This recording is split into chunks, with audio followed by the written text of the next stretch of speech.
서울대 중문학과의 허성도 교수의 복풀이를 제가 읽었거든요. 근데 이제 왜 설날에 가면은 복 많이 받아라 그러잖아요. 근데 그 복 많이 받으라는 윗사람이 아랫사람한테 하는 얘기지 아랫사람은 윗사람한테 하는 얘기가 아니랍니다. 그래서 복이라는 얘기가 보일 시자하고 이제 가득할 이제 이렇게 복인데, 복도 굉장히 여러 가지 글자인데 두 개가 합쳐졌는데 보일 시라는 것은 이렇게 그 제사와 관련된 기물을 그린 거가 돼서 그 시는 하늘이나 선조의 뜻을 나타내고 보여주고 가르친다는 이런 뜻이 있고, 이 가득할 복은 항아리 복이가 돼서 이제 그 술병을 이렇게 받치고 있는 그런 형상이라는 거죠. 그러니까 하나님께서 아무리 뜻을 이렇게 가르쳐 주셔도 우리가 이제 이렇게 그 뜻을 받들어서 이제 그 넘치는 복, 넘쳐서 퍼지는 이런 복.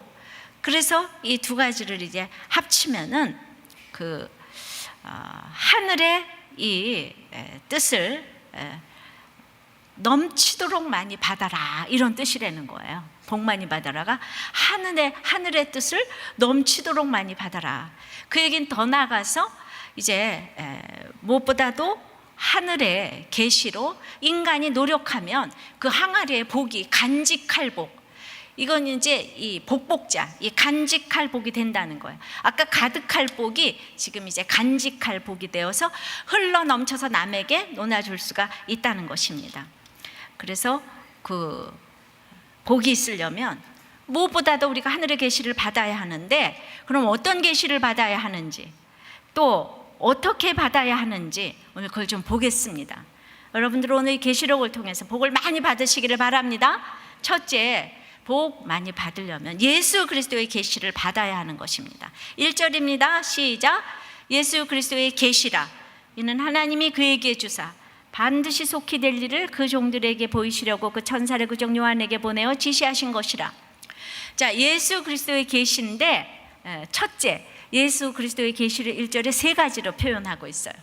예수 그리스도의 계시는 하나님이, 첫째 하나님이 그에게 주신 것이랍니다. 하나님이, 우리가 하나님이 주신 정확한 계시여야 복이 있잖아요.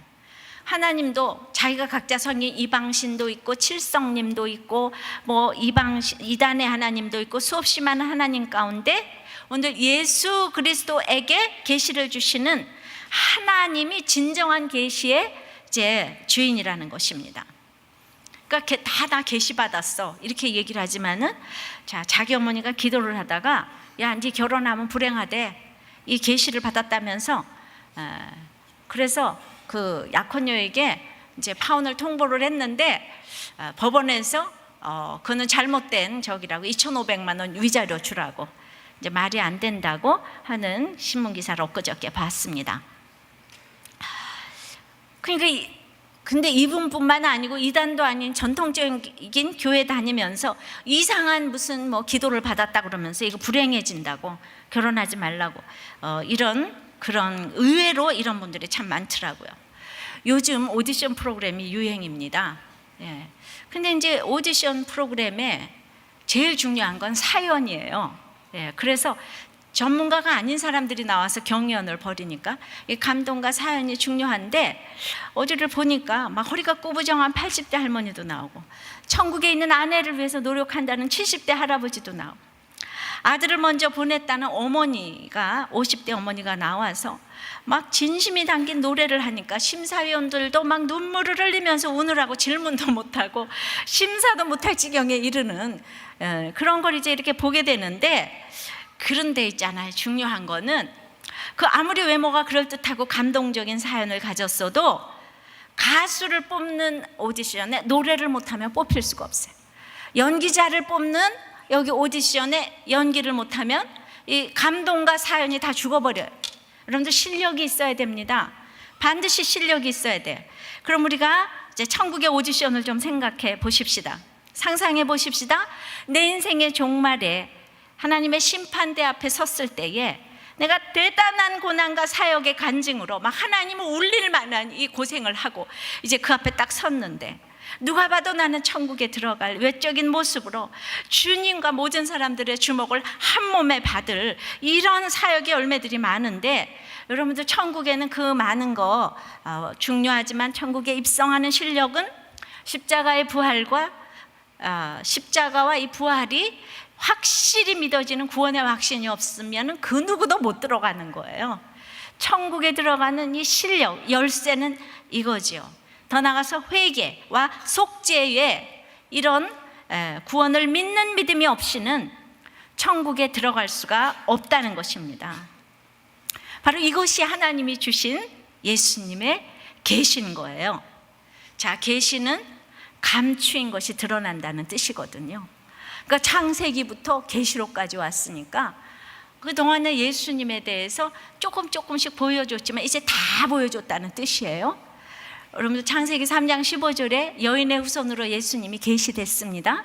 벌써 여인의 후손, 벌써 이름이 초라하잖아요. 그래서 뱀이 와서 맨날 발뒤꿈치를 막 이렇게 뜯는다 그랬어요. 고난이에요 벌써. 아브라함과 이삭과 야곱을 통해서 숱하게 계시를 점진적으로 이루어가면서 거기도 참 이 고생이 많고 얼마나 죄인인 인생을 통해서 예수님이 오셔야 되는가를 보여주셨습니다. 이사야 7장에 드디어 처녀가 잉태하여 아들을 낳으리니 임마누엘이라 하리라, 예수님의 이름이 나왔어요. 그러니까 코끼리 뒷다리만 보다가 이제 이렇게 등어리까지 보게 됐어요 지금.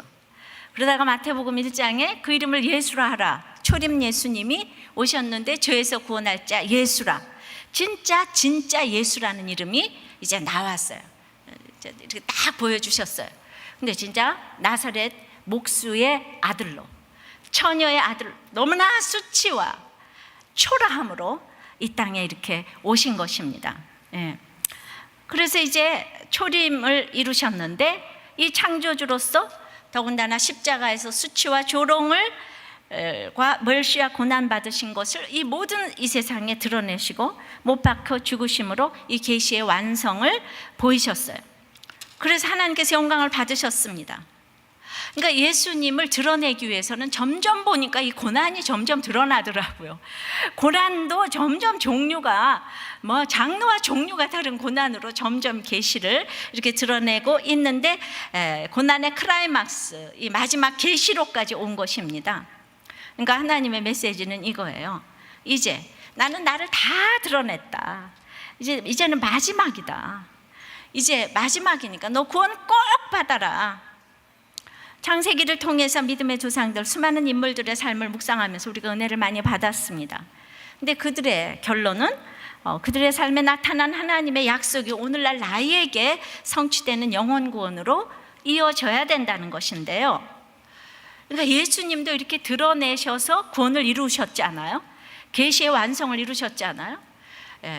점점 이제 드러내는, 그렇다면 우리도 이제 그 적용을 한다면 나의 죄와 수치 받는 것을 남들에게 드러내지 아니하곤 평생 하나님께 영광 돌릴 일이 없다는 것입니다. 주님도 이렇게 점진적으로 알아가듯이 내가 예수 믿을 때 드러나는 나의 죄가 있고 다른 사람을 살릴 때 또 이 드러나는 그런 이제 모든 수치가 있어요. 요한계시록은 사도 요한이 밤모섬에 유배되어서 그 계시를 적은 아주 소망의 책이에요. 그런데 계시록 5장 4절에 보면은 이 두루마리 책에 인봉을 뗄 자가 없어서 요한이 울었다고 해요. 그랬더니 그것은 유다 지파에 예수 그리스도밖에 인봉을 뗄 자가 없다. 이제 그랬는데 그것은 그 성경을 읽고 감추인 것을 보려면 유다 지파, 우리 생각나죠? 자기 죄를 보고 자기 고난 가운데서 자기의 수치를 드러낸 사람만이 인봉을 뗄 수가 있다는 거예요. 그러니까 창세기를 우리가 열심히 공부했으니까 유다 하면 이렇게 해석이 쉬워지잖아요. 왜 유다 지파에 그리스도만이 인봉을 뗄 수가 있는가? 성경이 나를 읽고 가면 성경이 고난의 모든 사건들을 감추지 않았기 때문에 나도 고난을 드러내고 순종하면 하나님도 나에게 엄청난 계시를 맡기신다는 것입니다. 그것이 바로 예수 그리스도의 계시라는 뜻이에요. 이제 복음이 아니고 이렇게 계시라고 쓰신 그 뜻이 있어요. 성경은 그러니까 덮어놓고 믿으면 안 되고 열어놓고 읽어야 되고 열어놓고 믿어야 돼요. 그래서 오늘 빛을 들고 비추라고, 이제 어두운 세상에 나가서 비추라고, 이제 그만 어두운 데서 나오라고. 근데 오늘 1절 말씀에 이 계시를 어떻게 맡기셨냐 하면 하나님이 예수님에게, 예수님이 천사에게, 천사가 요한에게, 요한이 백성에게 이렇게 맡기시고 지시하셨어요. 믿음에는 단계가 있는데 내가 천사라면 나의 예수가 있고 또 나의 요한이 있어요. 내가 요한이라면 나의 천사가 있고 또 나의 백성이 있습니다. 믿음의 단계를 보면서 나의 요한은 누군가, 나의 천사는 누군가 이렇게 생각해 보십시오. 우리가 믿음의 이 계시를 이렇게 알아가는 과정에서 스승이 있고 동반자가 있고 제자 그룹이 있어요. 그러나 이 모든 것의 시작은 하나님이시라는 거예요. 내가 목자이건 목원이건, 지금은 목자와 목원으로 갈라졌어도, 목사와 성도로 갈라졌어도 이 모든 것의 시작은 하나님이시라는 것입니다. 하나님으로부터 비롯됐어요. 그러니까 이것은 요한의 계시록이라고 써 있지만은 이거는 예수님의 계시록이에요. 요한한테서는 아무것도 나올 게 없는데 요한에게 맡기신 거죠, 그죠? 저한테 맡기셔서 여러분들한테 지금 이제 여러분들한테 계시를 알려드리는 거지, 이 김양재가 할 수 있는 건 사실 아무것도 없다는 얘기입니다. 자, 그래서 이제 내가 적용을 한다면 나는 오늘 어떤 걸 감추인 것을 드러내야지 하나님께서 나에게 예수 그리스도의 계시를 알려주실까? 자, 그렇게 적용할 수 있습니다. 그럼 이제 예수 그리스도의 계시의 내용이 뭔고 하니까 두 번째는 계시는 먼저 하나님이 주신 것이고 두 번째는 반드시 속히 될 일이라는 것입니다. 다시 1절 있습니다. 예수 그리스도의 계시라 이는 하나님이 그에게 주사 반드시 속히 될 일을 그 종들에게 보이시려고 랄랄랄랄라 지시하신 것이라. 그러니까 여기 이제 반드시 속히 될 일이라고 그랬어요. 반드시 속히 될 일이라는 것은 이 고난 가운데 우리가 오늘이라도 주님이 오면 하나님이 방문하신 사람은 이제 부활이고 아닌 사람은 심판이죠. 오늘 예수 안 믿고 죽으면 심판이잖아요. 근데 내가 오늘 예수 믿고 죽으면 부활이에요. 그러니까 그 일이 반드시 이루어진다는 거예요. 여러분들은 누구를 너무 미워하지 말라고요. 반드시 심판을 하나님이 하시니까. 그 반드시 하나님이 나를 부활시키실 것이니까. 그래서 반드시 속히 이 될 일을 종들에게 보이신다고 그랬는데 이것이 이제 최고의 계시예요. 내가 죽음이 위협해도 나는 굳게 선다는 거. 그게 천국에 대한 소망이니까. 천국에 대한 소망이 가장 최고의 계시인 것입니다. 그런데 이제 초대교회 시대에 이게 주님이 자꾸 속히 오신다 그러니까 그냥 모두 모여서 통용하자 그러고 유무상통하고 모두 팔아가지고 모여서 같이 공산주의 이론이 거기서 나왔잖아요. 사도행전 2장에. 근데 그걸 믿음이라기보다는 임박한 종말 사상 때문에 다 팔아가지고 모여드는 거예요. 우리 옛날에 6.25 때도 얼마나 사람들이 많이 집 팔아가지고 그 이단 그런 데 다 들어갔는지 몰라요. 그런데 재림이 지연되니까 의심하고 공동체 생활이 사라지고 그러다가 그냥 여기 이때는 막 극심한 이때 박해가 오는 때인데 그러다 보니까 신앙의 회의를 가지고 다 떠나는 사람들이 너무 많아서 우리 하나님께서 요한에게 계시를 맡긴 거예요. 이 사람들을 위해서 이 서신을 쓴 것입니다. 오늘날도 성도들은 2000년이 지나도록 왜 예수님이 안 오냐 이러면서 또 의심을 하고 있는 거죠. 참, 우리는 이 반드시 속히 될 일이라고 하니까 이단이 춤을 추고 반드시 속히 될 날짜 계산하는 게 이단의 특징이에요. 매돌 며칠 몇 시에 이 지구가 망한다. 매돌 며칠 몇 시에 주님이 오시니까 우리가 다 휴거된다. 뭐 이런 얘기를 하는데 그런 거가 아니라는 거예요. 2011년 5월 21일에 지구의 종말이 온다고 정말 이단의 헤럴드 캠핑은 그냥 그날 안 왔잖아요. 미안하다, 나이가 들어서 내가 신의 계시를 5개월 잘못 읽었다고 10월 또 21일에 온대요. 그래가지고 자기가 그날 오는 줄 알고 부인과 모텔에서 너무 연구 분석하면서 기다렸는데 내가 너무 이 문자적으로 본 모양이라 영적 메시지를 내가 잘못 읽었다고 이제 5개월 있다 온다고. 근데 그 사람은 이제 1994년 9월 6일에도 지구 종말이 온다 그랬다가 또 이제 계산 실수였다고 한 적이 있던 사람이에요. 근데 이단은 그렇게 틀려도요, 이단에 속한 사람들은 뭐 어떻게 된 건지 그 교주 밑에서 계속 이렇게 날짜 계산하면서 있더라고요.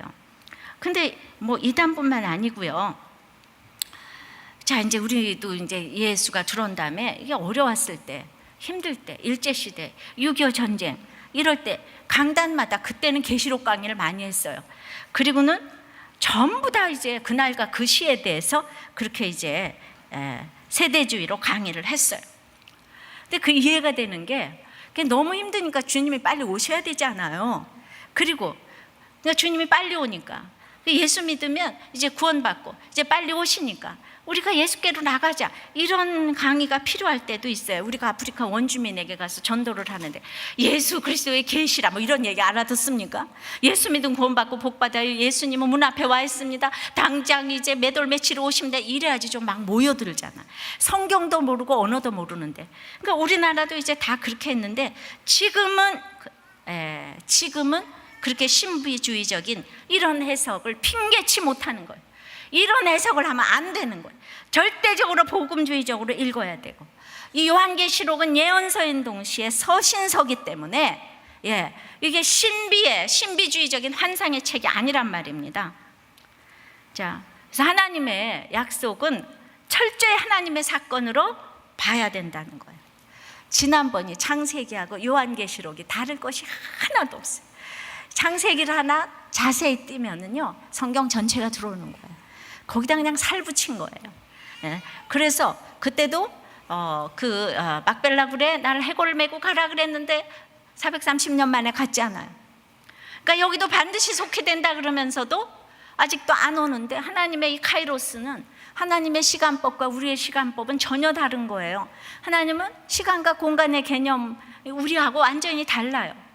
그러니까 지금 2000년이 되도록 주님이 안 오신 것은 하나님은 너무나도 이제 우리를 사랑하셔서 한 사람이라도 더 구원하려고, 그래서 반드시 속히 올 일이 아직도 지연되고 있는 것입니다.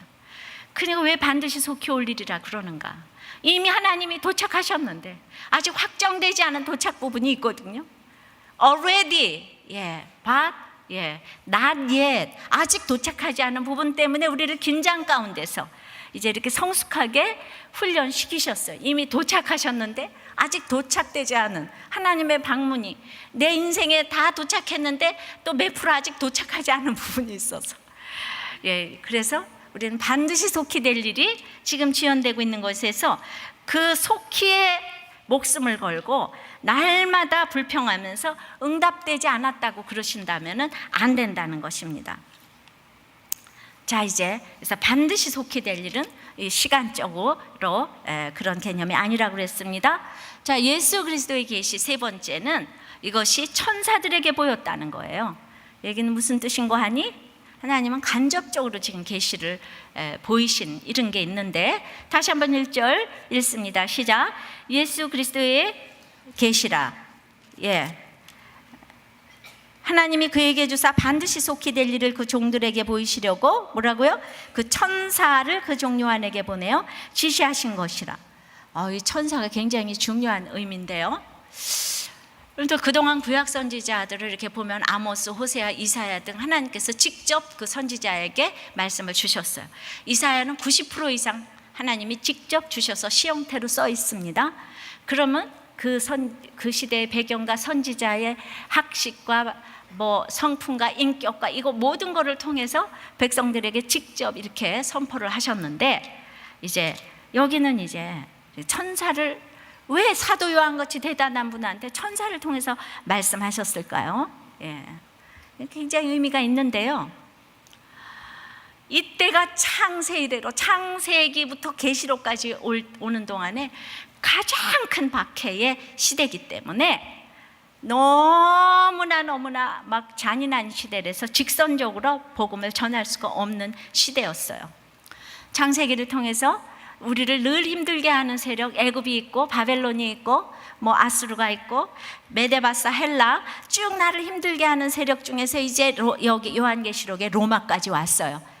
로마가 제일 전대미문의 무서운 이제 세력인 거예요. 그때가 도미티아누스 황제의 통치기인데, 그 전에 네로 때도 너무나 이스라엘 사람들을, 믿는 사람들을 박해를 했습니다. 감옥에 잡아 가두는 거는 물론이고, 사자밥이 되게 하고 물에 펄펄 끓여 죽이고 튀겨 죽이고 그냥 애들을 그냥 손 하나 자르고 발 하나 자르고 눈 하나 찌르고 이렇게 해서 엄마 보는 앞에서 잔인하게 이렇게 박해를 했지만은요, 그래도 네로의 박해는 이게 개인적이고 그 사람의 정신병적인 발작으로 한 이 박해였어요. 그런데 도미티아누스 시대에는 너무나도 로마 제국 전역에서 제도적으로 박해를 하고 대대적으로 광범위하게 잔혹하게 극심한 박해를, 그러니까 인간의 입으로 그냥 모든 동원할 수 있는 그 언어는 다 동원해서 가장 무서운 박해 시대에 이걸 이제 계시를 주신 것입니다. 요즘에 북한 여성들의 박해가 바로 이때, 이 박해의 시대, 정말 예수님이 오셔야 되는 이 시대가 아닌가. 그때를 지금 막 망라하는 그 북한에 이런 지금 힘든 박해가 지금 계속되고 있어요. 그니 이렇게 무서울 때 누가 복음을 전할 수가 있겠습니까? 누가 지금 이거를 전하고 들을 수가 있겠습니까? 그래서 그 출애굽기의 고역과도 비교가 안 되고 바벨론 포로 시절과도 비교가 안 되는 아주 사상초유의 마지막 고난이 왔습니다. 그래서 이거를 직접 전하면 안 되고 요한계시록에는 그림과 상징들로서 하나님의 뜻을 전하셨어요. 그런데 믿는 히브리 사람들은 다 알아듣는 얘기인데 뭐 3이고 666이고 666은 그 숫자로 합하면 네로거든요. 666이라고 해놓고, 그래서 믿는 사람들은 다 알아듣는데 로마 사람들은 박사 할아버지도 이게 무슨 뜻인지를 못 알아보는 어떤 그런 저것으로 이제 계시를 하신 것입니다. 이번 주에 열왕기 하면서 수냄 여인이 너무 지혜가 있어가지고 우리 전부 다 나 수냄 이렇게 되라고 그랬어요. 자, 우리가 박사 할아버지한테 가서 나 수냄 하면 알아듣겠습니까? 나 수냄? 여러분들도 못 알아듣나 보네. 열왕기하 수요예배 들었죠? 나 수냄? 우리가 이렇게 암호를 쓰는 거예요. 그러니까 이제 우리끼리만 이렇게 쓰는 언어가 있는데 로마는 못 알아듣는데, 그러나 그때나 이때나 성경은 이 상징으로 표시했지만은 그래도 하나님의 말씀으로 이제 문자적인 것을 넘어서게 현실을 넘어서는 현실성을 함축하는 메시지란 것입니다. 그래서 누구든지 하나님의 말씀으로 택함 받은 사람은 다 적용을 할 수 있게 한 이 책인 거예요. 요한계시록이 어려운 책이 아니란 말입니다. 그러니까 로마는 못 알아듣는데 그 당시 이 로마가 못 알아들었던 이 요한계시록 이런 책을 2000년이 지난 지금 이방인이었던 내가 집에서 숨도 못 쉴 때에 이 하나님의 예수 그리스도의 계시를 내가 이해하고 내가 알아들었으니까 이게 얼마나 은혜고 기적인가 말입니다. 할렐루야. 지금도 여기서 숨 못 쉬는 사람들은 제 설교가 너무 이해가 잘 되고 저거 다 내 얘기다 이러는데 지금 로마 같은 사람들은 아이고 더워 죽겠다. 로마가 딱 앉아 있어요 여기 지금. 절대로 못 알아듣습니다. 서울대 할아버지를 나와도 이 로마가 못 알아들어요. 그래서 괜히 이렇게 정말 주제가 다르게 이렇게 핍박을 하는 거예요. 그래서 보니까 천사에게 전했다는 얘기는요, 마음대로 말씀을 전할 수 있는 사람은 아주 편한 사람이에요. 또 마음대로 말씀을 전할 수 있을 때가 아주 축복의 때예요. 그러니까 신앙에서 질책의 말을 할 수 있는 사람은 진짜 믿음이 있는 사람이에요. 근데 그 질책의 말을 전혀 못 받아들이잖아. 그러니까 그거는 아직 로마에 그게 여기 속에 있어서 그래요. 여러분들이 북한을 그렇게 환상을 가지고 보지만 오늘 공산화가 되면 내일서부터는 우리 아무 말도 못하는 거예요. 여러분들은 안 당해보고 이렇게 환상을 가지시는데 북한은 공산주의도 아니에요. 절대 독재의 이상한 교주의 우상을 섬기는 나라거든요. 그러니까 아무리 고난이 많고 힘들다 해도 말씀을 들을 수 있고 전할 수 있다면 이보다 감사한 것은 없다는 것입니다. 지금도 집에서 복음의 얘기는 뻥끗도 못하는 가정이 많아요. 이럴 때 여러 이제 그 단계를 거쳐서 복음을 전해야 하는데 직접 전할 수가 없어요. 무시무시한 집이 생각보다 의외로 많아요. 그래서 이럴 때 천사를 통해서 여러 방법으로 간접적으로 이렇게 전할 수가 있어야 된다는 거죠. 그러니까 교회사적으로 또 가장 힘들고 내 인생 최대의 오늘 힘든 일이 왔다고 생각하면서 이 계시록을 읽으시기를 바랍니다. 우리에게도 제일 큰 고난은 사실 굉장한 축복의 사인이에요. 여기서도 구원 못 받으면 끝이기 때문에 이 고난에서 주님 만나라는 거예요. 주님께서는 칼을 물고 쫓아다니면서 우리가 끝까지 구원받기를 원하는데 이 계시록이 칼 물고 쫓아오는 얘기예요. 여기서 구원 못 받으면 너는 끝이다. 너는 끝이다. 여러분들 제발 끝 아니고 구원 받기를 바랍니다. 천국 오디션에서 합격하기를 바랍니다. 그 겉모습 아무리 갖추고 있어도 이 구원받지 못하면 합격하지 못하는 거예요. 그러니까 이제 이런 힘든 때에 하나님의 처방은 무엇인가? 예수 그리스도의 계시를 이제 지시하셨으니까 두 번째는 예수 그리스도의 계시를 증거하는 인생이 되어야 된다는 얘기입니다. 그러니까 예수 그리스도의 계시를 증거하는 인생이 복이 있는 것입니다. 2절입니다. 시작. 요한은 하나님의 말씀과 예수 그리스도의 증거 곧 자기의 본 것을 다 증거하였느니라. 예수의 증거와 하나님의 말씀은 이렇게 딱 동일하게 붙어 댕기는데 계시록에 여러 차례 이게 등장을 합니다. 이 예수의 증거를 하기 위해서 예수의 증거, 그러니까 우리 인간은 자기가 볼 수 있고 할 수 있는 존재가 아니에요. 다 모든 걸 하나님께서 보여주셨고 하나님께서 역사해 주셨는데 하나님께서 보여주신 것을 하나님의 말씀으로 내가 본 것을 증거하라는데 여러분들이 이렇게 전도를 못한다 그러면은 본 것이 없어서 그래요. 여러분들 법정에서 변호사하고 증인은 압도적으로 증인의 역할이 절대적인 것이에요. 공부를 잘해서 증인할 수 있는 게 아니에요. 내가 그 자리에 있었다는 것, 주님을 만났다는 것으로만도 어마어마한 증인의 자격을 갖추는 거예요. 그러니까 요한이 나는 본 것을 그대로 가감없이 다 증거했다. 그래서 내 인생을 전도하려면 예수 믿기 전과 후가 어떻게 달라졌는가? 믿기 전에 악했는데 후에도 이제 내가 이렇게 죄인이더라. 이 얘기를 하면 되는데 뭐가 그렇게 전도하는 게 힘든지. 그러니까 믿음에 어떤 징표가 없기 때문에 전도하는 게 힘들고 맨날 도망가고 기도하려면 도망가고 여러분들이 이제 그렇게 되는 것입니다. 여러분들이 이제 어느 선교단체에 훈련 프로그램이 유행이에요. 근데 훈련을 받고 맨날 또 가서 1년 있다 또 받고 이따 또 받고 이러는데 왜 다시 가냐 그러면 집에만 오면 답답하고 이제 가야지만 하나님의 임재하심을 느낀다는 거예요. 여러분들 하나님의 임재하심을 어디 가서만 느끼면 곤란하잖아요. 그러니까 내가 요란하게 신앙생활 한 것 같았는데도 이제 그렇게 그 클클증이 나고 이러시면 안 되는 거예요. 내가 본 것을 하나님의 말씀으로 증거를 해야 되는데 큐티도 스스로 하지 아니하고 오기만 하는 사람은 10년을 댕겨도 마찬가지인 거예요. 스스로 큐티를 해야 되는 거예요. 말씀을 정말 읽어야 되는데 어떤 훈련 프로그램 다 참여해봐도 여러분들 내가 맨날 병고침 받으러 가면 병고침 받으면 거기서 끝이잖아요. 내가 예언 받으러 가면 끝이잖아요.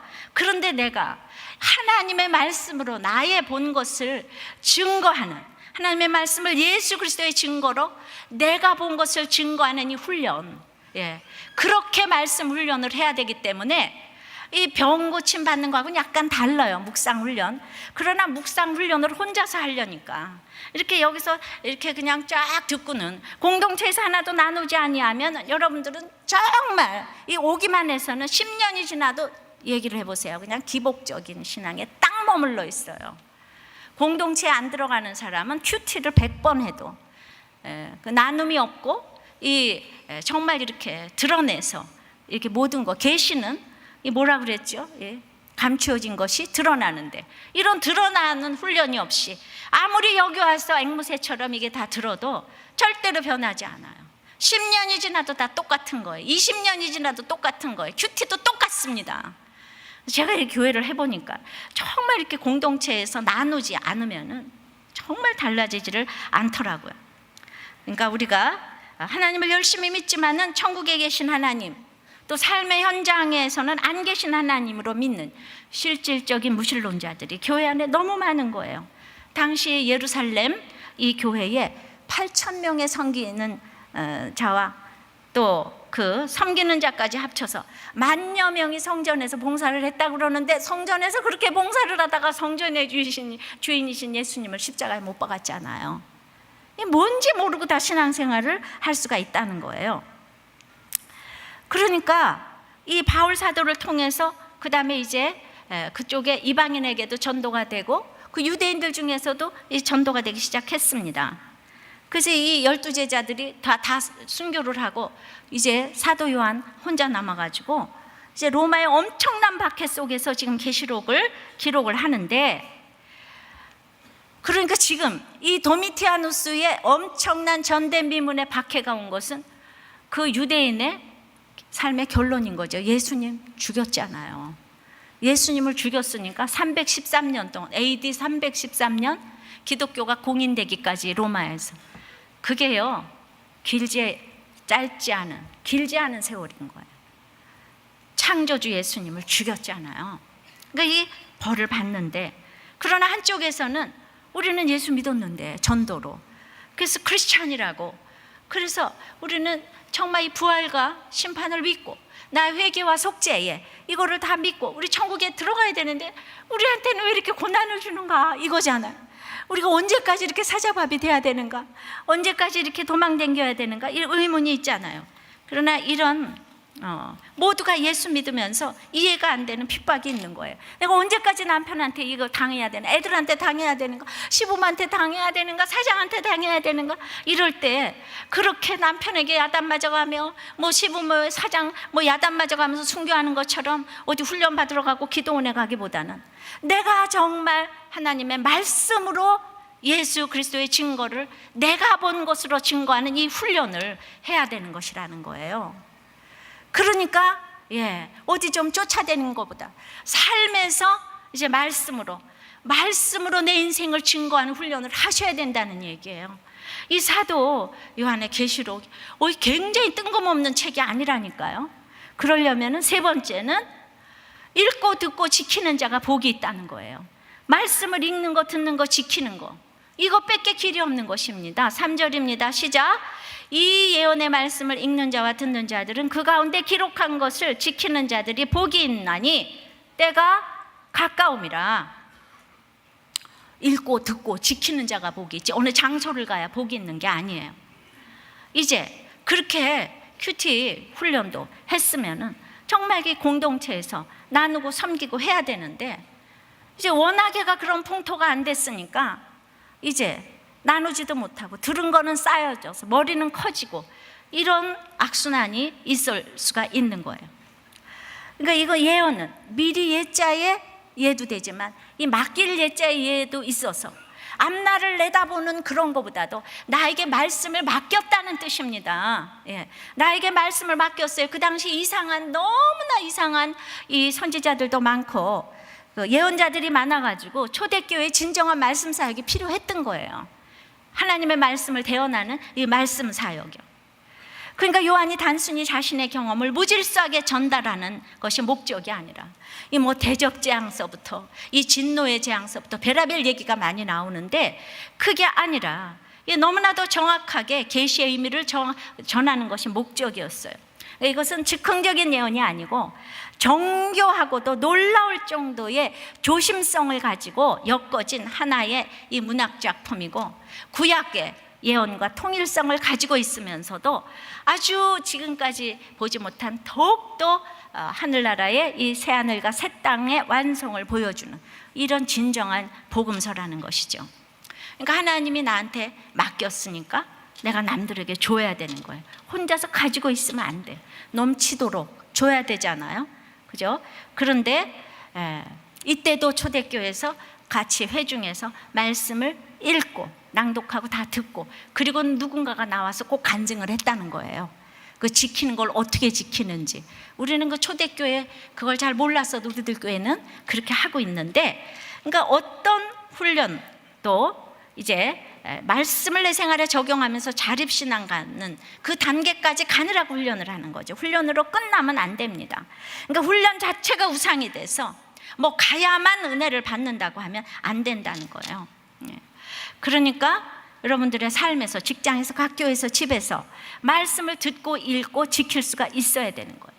근데 이 핍박의 때에 자꾸 매돌 며칠 몇 시에 이 병 고침 받으러 맨날 치유 가서 받으면 그 다음에 또 받으러 가야 되잖아요.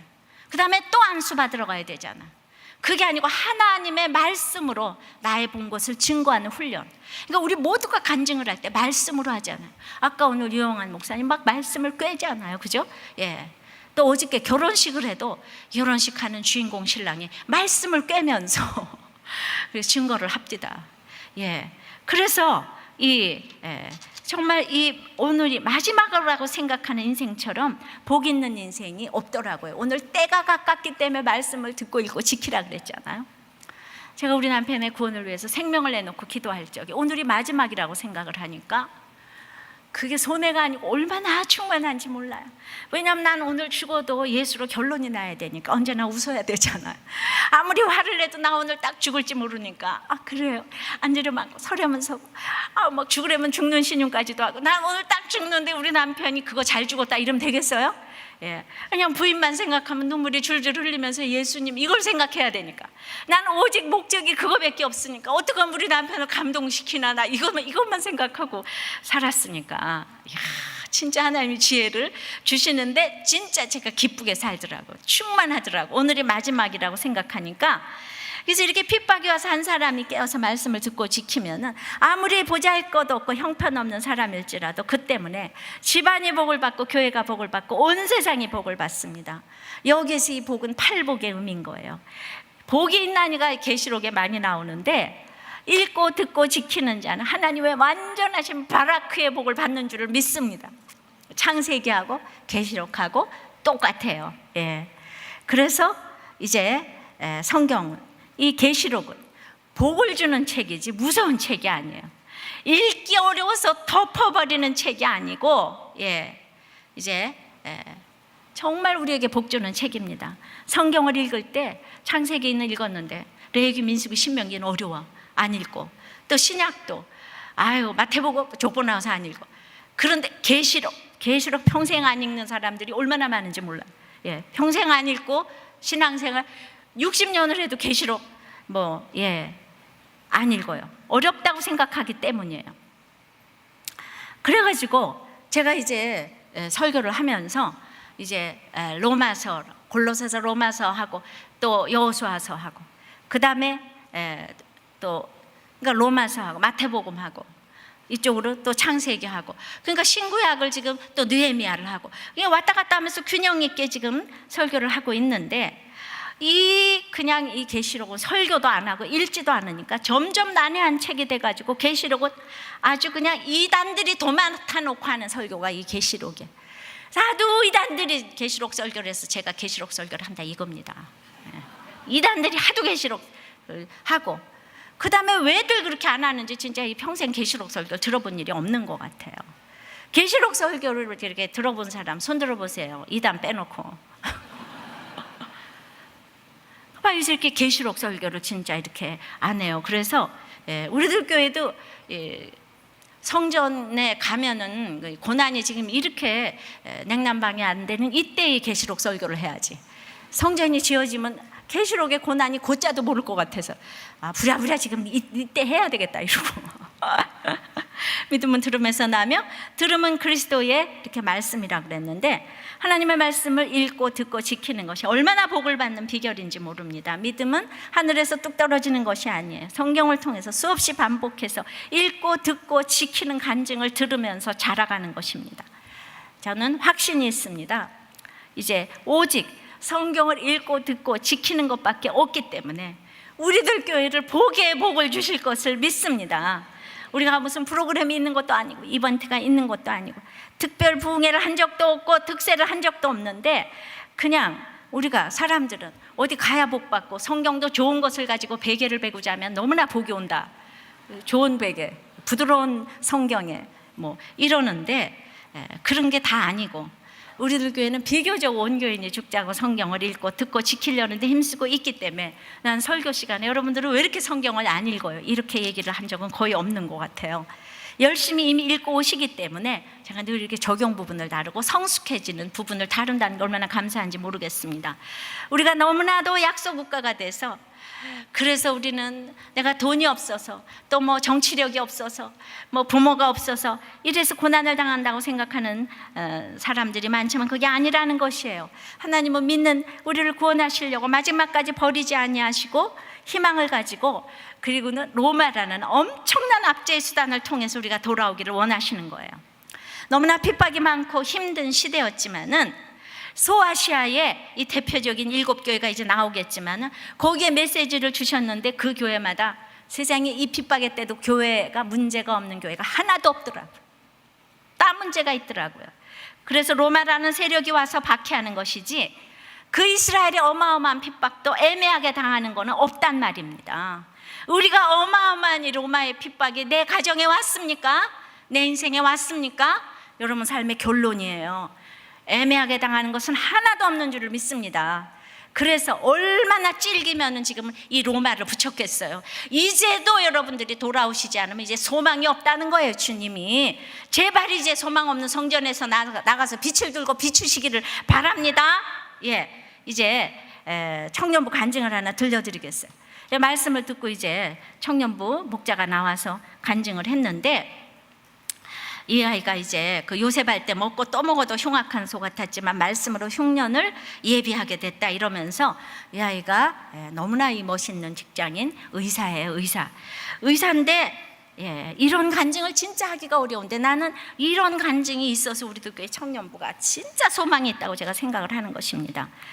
그래서 진짜 고난도 이런 고난을 겪을 수가 있을까 싶은데, 아버지는 해외로 돈 벌러 나가서 유년 시절에 내내 부재지 중이셨고, 엄마는 우울증 엄마로 그 남편의 폭력 가운데 병약해서 늘 누워만 계셨답니다.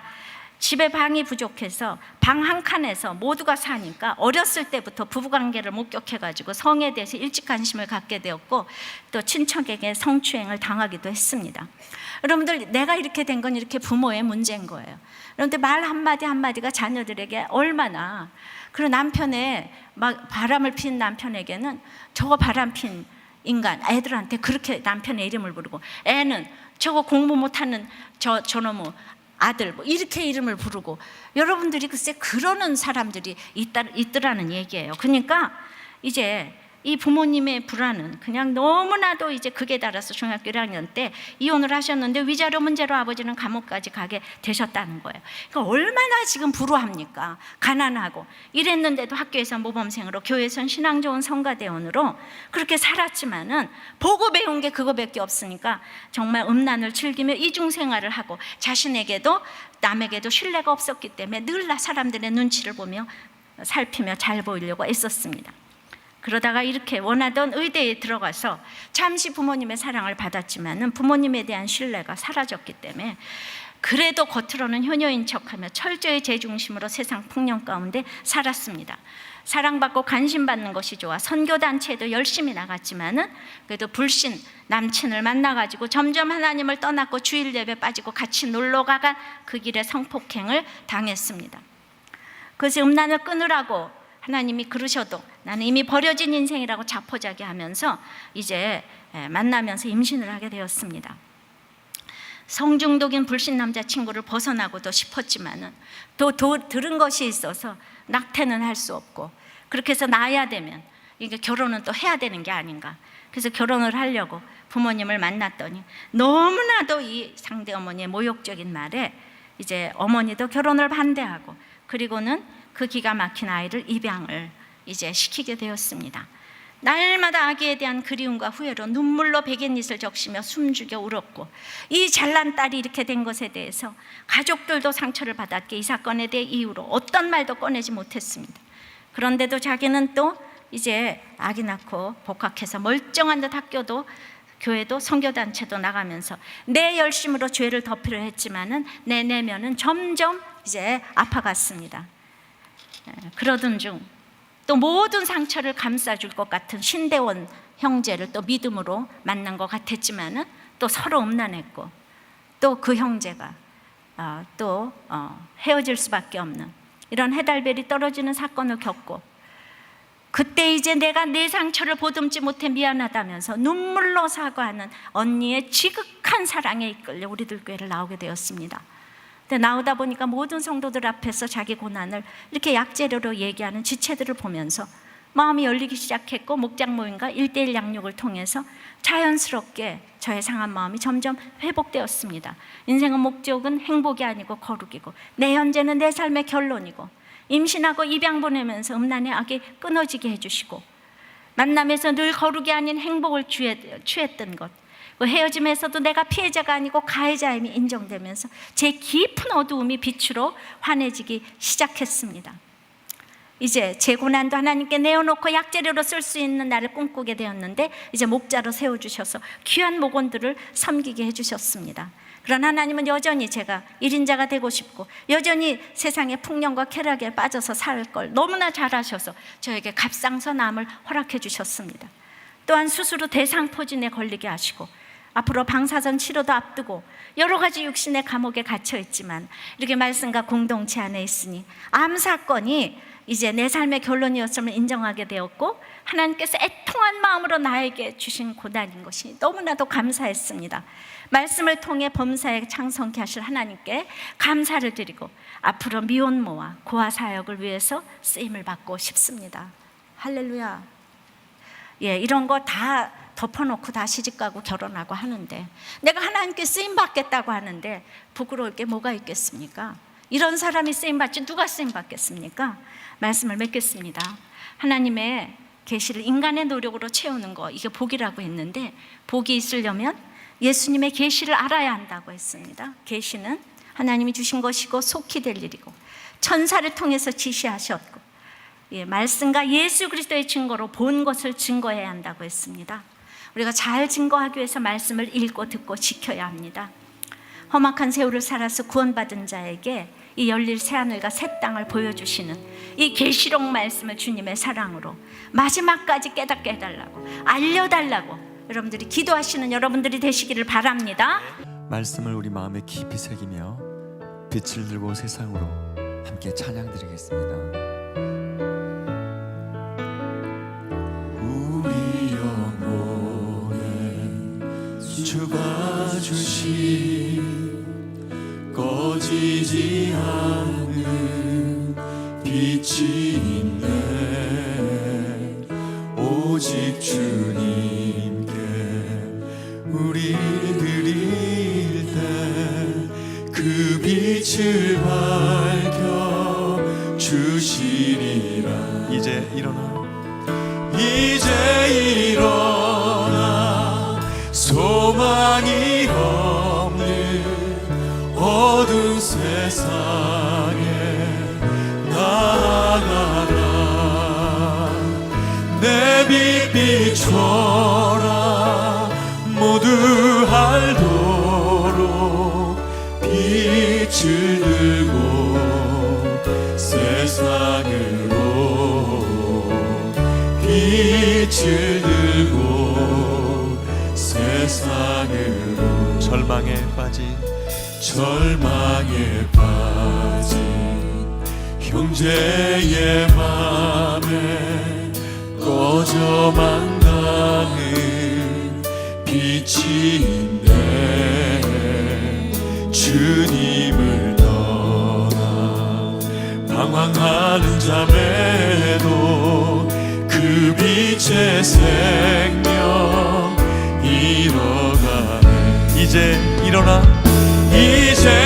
일어나 어둠 속에서 고통받는 자 일으키라.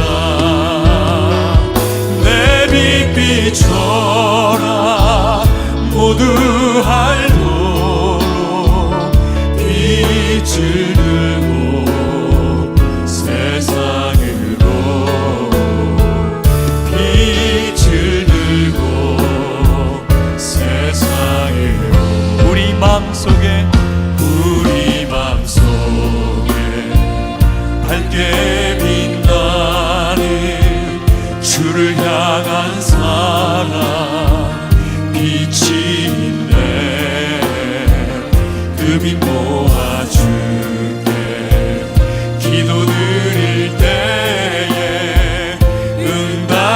하시리 신실하게 아멘.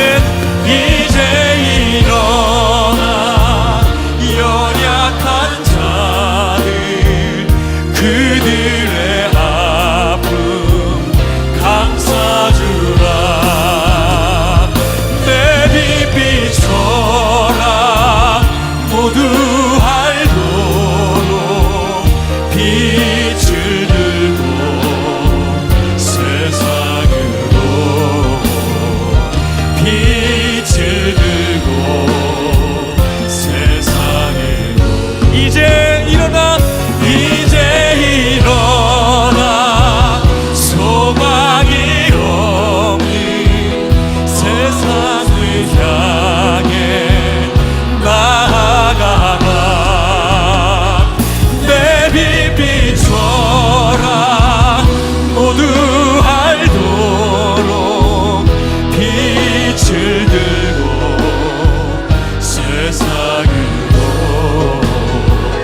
빛을 들고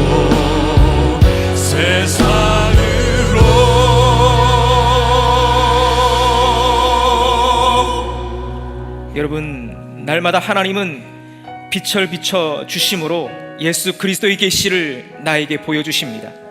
그 빛으로 내 안에 감추인 것을 드러내심으로 나를 통해서 그리스도께서 드러나시길 원하십니다. 이제 내가 해야 할 일은 내 죄와 수치를 드러내며 예수 그리스도의 계시를 깨닫고 증거하는 인생이 되는 것입니다. 나의 삶을 하나님의 말씀으로 증거하는 증인된 사명을 감당하길 원합니다. 내가 본 것을 잘 증거하기 위해서 내 삶의 자리에서 말씀을 읽고 듣고 지키는 자가 되게 도와주시옵소서. 비록 지금 로마 같은 세력으로 고난 중에 있다고 할지라도 하나님의 사랑을 깨닫고 돌이키고 바라크의 복을 누리는 복 있는 자가 되게 도와주시옵소서. 그 팔복이 흘러넘쳐서 다른 지체들과 나누며 그들이 구원의 복을 받을 수 있도록 기도합시다. 또한 6차까지 항암 치료를 마치신 달인 목사님께도 복의 복을 더하여 주시고 육신의 부정이 가라앉고 시력을 지켜주옵시고 항암의 후유증을 깨끗이 치유하여 주시옵소서. 다시 이 강단에 돌아오셔서 그리스도의 계시를 증거하시며 목사님께 맡겨주신 계시의 말씀이 수많은 영혼들을 향해 흘러갈 수 있게 해주시길 우리 주여 세 번 부르고 기도하겠습니다. 하나님 아버지, 이 땅에 참으로 문제는 없다는 것을 다시 한번 보며 정말 부모 때문에 이런 환경이 생성이 이렇게 되었지만은 하나님의 사랑으로 하나님께서 이 자매에게 빛을 비춰주셨습니다. 아무리 부모가 그래도 이제 내 죄를 깨닫고 나의 모든 것을 약재료로 힘든 사람들을 섬기겠다고 한 것은 인간의 힘으로 할 수 있는 일이 아닙니다. 주님, 우리에게 로마라는 정말 전대미문의 그런 세력을 붙여주셨습니까? 로마라는 남편이 있습니까? 시부모가 있습니까? 사장이 있습니까? 자녀가 있습니까? 내가 얼마나 소고기 힘줄 같으면 이렇게 붙이셨겠습니까?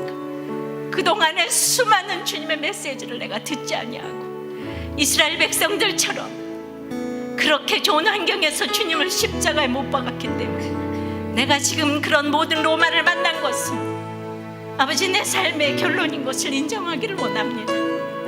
이제 내가 반드시 속히 될 일을 생각하며 하나님께서 맡겨주신 예수 그리스도의 계시를 가지고 천사가 전해줬듯이 지혜롭게 정말 기도하면서 내가 본 것을 하나님의 말씀으로 증거하도록 말씀을 읽고 듣고 지키는 자가 되어서 복이 있는 자가 되고 싶습니다. 주님, 우리 계시록을 읽으면서 복 있는 자가 되길 원합니다. 복의 복을 더하여 주시옵소서. 이것이 무서운 책이 아니고 복을 주는 책인 줄 믿습니다. 아버지 하나님, 참으로 복을 내려 주시옵소서. 복받는 묵상이 되게 도와주시옵소서. 모든 로마가 물러가도록 도와주시옵소서. 예수님 이름으로 기도합니다. 아멘.